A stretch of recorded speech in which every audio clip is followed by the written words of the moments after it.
పద్మనాభరెడ్డిగా తన పేరు అధికారికంగా మారింది అని చెప్పారు ముద్రగడ. ప్రభుత్వం దీనిపై అధికారికంగా గజెట్ కూడా ఇచ్చింది అన్నారు. పేరు మార్పులో తనపై ఎవరి ఒత్తిడి లేదు అని చెప్పారు. పేరు మార్చుకోవాలని కోరి కాపు బలిజ యువత తనకు స్వేచ్ఛనిచ్చారని చెప్పారు ముద్రగడ.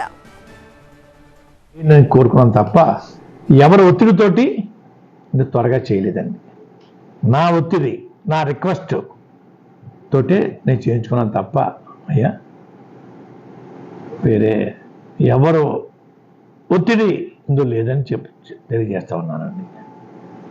గతంలో మా అబ్బాయి పేరు చెల్లారావు నుంచి గిరి మార్చుకున్నాడండి. అవి 3 నెలలు పట్టిందండి. చూశాను. అలా కాదు, త్వరగా చేసి పెట్టమని అయ్యా రిక్వెస్ట్ చేస్తే అధికారులు స్పందించి చేసి పెట్టారండి.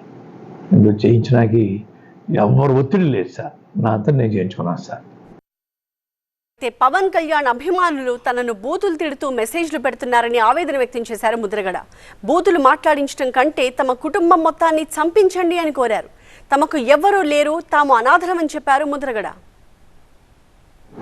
దయచేసి పవన్ కళ్యాణ్ గారు, మిమ్మల్ని ప్రేమించే యువత నిత్యం బూతులు పెడతా ఉన్నారు మెసేజ్ల ద్వారా. ఇది మంచి పద్ధతి కాదని నా అభిప్రాయం. మీ భాషలో పెట్టాలి అనుకుంటే పెట్టించండి, నేను బాధపడను. దానికన్నా ఒకటి చేయండి. మా కుటుంబంలో 7 ఉన్నాం. నేను, నా భార్య, నా పెద్ద కొడుకు, చిన్న కొడుకు, కోడలు, మనవడు. ఒకేసారి పంపించిన మనుషుల్ని చంపించేయండి మమ్మల్ని.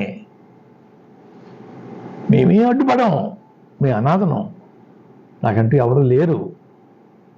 అంతేగాని బూతులు మాట్లాడించడం ఆత్మని వినయపూర్వకంగా మిమ్మల్ని కోరుకుంటా ఉన్నాను.